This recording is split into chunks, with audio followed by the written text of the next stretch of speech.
आपल्या बापदाद्याने कधी एल्निनो लानिनो पाहिला आहे का हो साहेब? कधीच नाही पाहिला. माझ्या वडिलांनी सुद्धा नाही पाहिला. दुष्काळ पाहिला. पण आता हे नवीनच निघालं एल्निनो नानिनो. आणि डब साहेब माहिती देतात की पाऊस आहे 18 तारखेपासून 5 दिवस आहे. सर्व शेतकऱ्यांना पागल करून टाकलं. पावसाला जेव्हा यायचा आहे तेव्हा येईल. तोपर्यंत आपल्या शेतातील डवरणी पूर्ण करून घ्यावी. कपाशीच्या आजूबाजूचे तणकट त्या छोट्या डवऱ्याच्या सहाय्याने काढावे. सर्व शेतकऱ्यांना असं माझं कळकळीचं सांगणं आहे. आणि हे डॉब साहेब झाले, यूट्यूब चॅनलवाले झाले, हे पैसे कमाई करासाठीच आपले धंदे यांनी चालू केलेले आहे. शेतकऱ्यांना काही पूर्ण माहिती देत नाही. IMD बघत जा, त्याच्यावर संपूर्ण माहिती दिली जाते. आणि काही यूट्यूबर आहे ते खरंच चांगली माहिती देतात. पण डॉब साहेबांची सर्व माहिती खोटी ठरत आहे. आता मी माझ्या शेतातील पिकाची हे कपाशीचं तात आहे, याच्या बाजूची छोट्या डवऱ्याच्या सहाय्याने तणकट साफ करत आहोत. बघा कशा पद्धतीने केले जाते.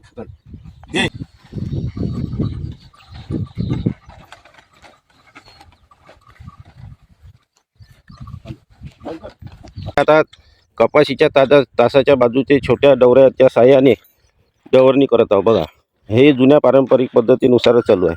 बघा जय चाल द्या. बघा हे असे कपाशीचे तणकट निघाले जाते. बघा बघा. आणि निंदाई सोपे जाते आणि खर्च कमी होतो शेतीचा निंदाईचा. बघा या पद्धतीने तणनाशक न वापरता मी माझी शेती योग्य पद्धतीने तयार करत आहो. आणि डोक्याचा वापर करून करत आहो. बघा हे पूर्ण मासे तास जे आहे कपाशीचे पूर्ण आता तणकट जे आहे ते निघालेलं आहे. आणि निंदन तर चालूच आहे. त्या निंदामुळे काय होते, आणखी सोपे जाते मजुराला. त्यामुळे निंदाईचा खर्च पण कमी येतो आणि कमी खर्चामध्ये आपली शेती होते. बघा तणनाशकाचा वापर केला नाही. पाऊस नाही, अजूनही पाऊस नाही आहे. आता पावसाचा अंदाज सांगितला आहे. आजची 17 तारीख आहे, पण पाऊस काही येऊन नाही राहिला.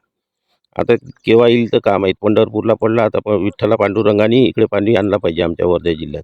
तरी मित्रांनो बघा आपला कपाशीमधील निंदन पहा किती सोप्या पद्धतीनं उरकून राहिलेलं आहे.